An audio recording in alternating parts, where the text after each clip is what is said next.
Assalamualaikum warahmatullahi wabarakatuh. Teman-teman sekalian, alhamdulillah bisa ketemu lagi, kita ngobrol-ngobrol ya.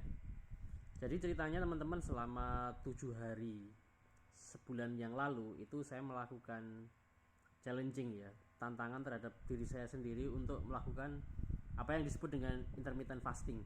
Jadi mengatur jendela makan saya. Jadi saya tidak makan pagi sampai kemudian siang hari ya.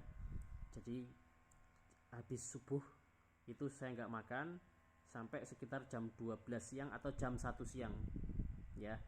Itu nggak makan nasi, biasanya minum ya. Minumnya saya juga hanya minum air putih aja. Itu yang saya lakukan. Kemudian membiasakan ya, dalam waktu 1 minggu itu merutinkan berjalan minimal 30 menit ya. Berjalan, saya jalan kaki, nggak lari, jalan biasa aja. Kemudian makan itu jam 12 siang atau kadang-kadang jam 1 siang ya. Dan tak combine ya, jadi makannya itu biasanya kalau siang hanya 2 telur rebus, kemudian ada wortel, 2 wortel, kemudian ada timun ya, timun. Udah itu aja. Kemudian minum memang dalam 7 hari itu banyak minum ya.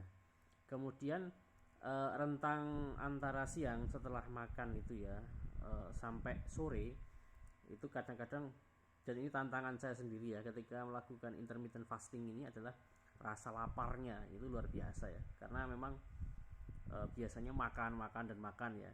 Makanya kemudian berat badan saya itu eh, cukup berat ya, 82 kilogram ya. Kemudian eh, dari siang sampai sore itu kalau misalkan lapar, nggak makan nasi ya, tapi biasanya saya banyakin makan buah-buahan. Ada pisang, ada apel, ada mangga, ada juga apa, buah-buahan lah ya, pokoknya buah-buahan, anggur dan sebagainya, nanas ya. Itu biasanya itu yang sering saya makan.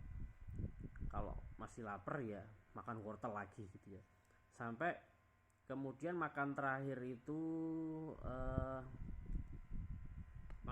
sebelum jam 8 malam ya. Sebelum jam 8 malam, jam 8 malam itu udah nggak makan lagi. Malamnya ya biasanya kelaparan kan. Tantangan awal bagi saya pribadi itu laparnya minta ampun ya. Kemudian kalau lapar ya udah minum, banyak minum. Jadi memang porsi minumnya ketika 7 hari tantangan melakukan intermittent fasting ini adalah minumnya memang diperbanyak ya. Kemudian makan buah-buahan, sayur-sayuran, serat. Kemudian ada bayam ya, yang hijau-hijau itu, tapi nggak ditumis pakai minyak ya, karena selama 7 hari itu juga selain intermittent fasting, yakni dengan mengatur jendela makan, itu saya juga mencoba untuk pertama mengurangi minyak-minyakan ya. Jadi yang digoreng-goreng pakai minyak itu saya kurangi.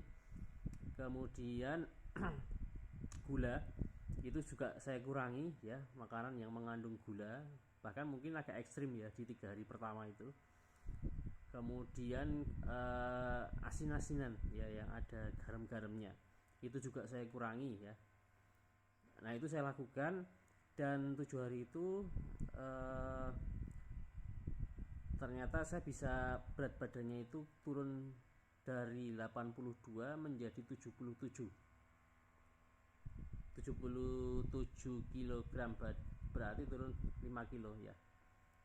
Dan selain berat badannya turun, apa yang saya rasakan? Yang saya rasakan nggak ngantukan ya. Biasanya kalau pagi habis makan makan pagi ya, mau kerja makan tempe kemul ya, saya kerja di Wonosobo, makan nasi uduk, tambah tempe goreng ya, tahu goreng, makan banyak itu ya. Biasanya sekitar jam 10 jam 11 itu sudah mulai ngantuk ya. Sudah mulai lemas gitu ya. Tapi setelah mencoba untuk melakukan intermittent fasting, kemudian mengurangi beberapa makanan tadi yang mengandung minyak, gula, dan garam-garaman tadi, pagi itu bisa, nggak tahu ya kenapa, bisa lebih seger, kemudian nggak ngantuan ya. Itu kemudian yang kedua, badan menjadi terasa lebih ringan ya, menjadi lebih ringan, dan jujur aja menjadi lebih nyaman ya. Dan akhirnya karena nyaman buat saya pribadi, akhirnya saya melakukan ya selama beberapa hari kemudian. Sebenarnya saya nggak ada tantangan larangan makanan khusus ya, seperti DM harus mengurangi gula gitu ya, enggak, atau yang hipertensi harus makannya tertentu, enggak ada untuk saat ini, dan mudah-mudahan nggak ada ya sampai tua nanti jika Allah izinkan. Itu biasa saja makannya ya, hanya saja ternyata ada pola makan yang saya bagus untuk badan saya. Ini bukan sebuah advice ya, jadi hanya sekedar sharing, berbagi pengalaman. Ketika buka-buka scrolling TikTok ya, kemudian ada beberapa orang yang menceritakan pengalamannya, dan saya pikir menarik juga nih kalau kemudian misalkan saya coba rutinkan ya beberapa hal tadi yang saya ceritakan di awal. Rasanya enak itu ya. Mungkin itu yang bisa saya ceritakan kepada teman-teman, dan saya lihat banyak juga teman-teman yang sedang melakukan diet intermittent fasting ya. Mudah-mudahan diberi kemudahan ya, untuk, karena salah satu investasi juga menjaga kesehatan kita ya. Saya masih ingat dulu ya, ketika awal lulus kuliah, awal kerja ya, itu kan badannya kecil ya, kurus, tapi seiring berjalannya waktu, pola makannya nggak teratur, tubuh saya semakin menua ya, otomatis nggak muda lagi.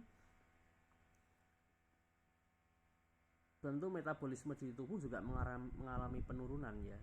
Nah, akhirnya banyak hal yang saya dapatkan dalam tubuh ini nggak nyaman ya, terasa berat banget gitu ya.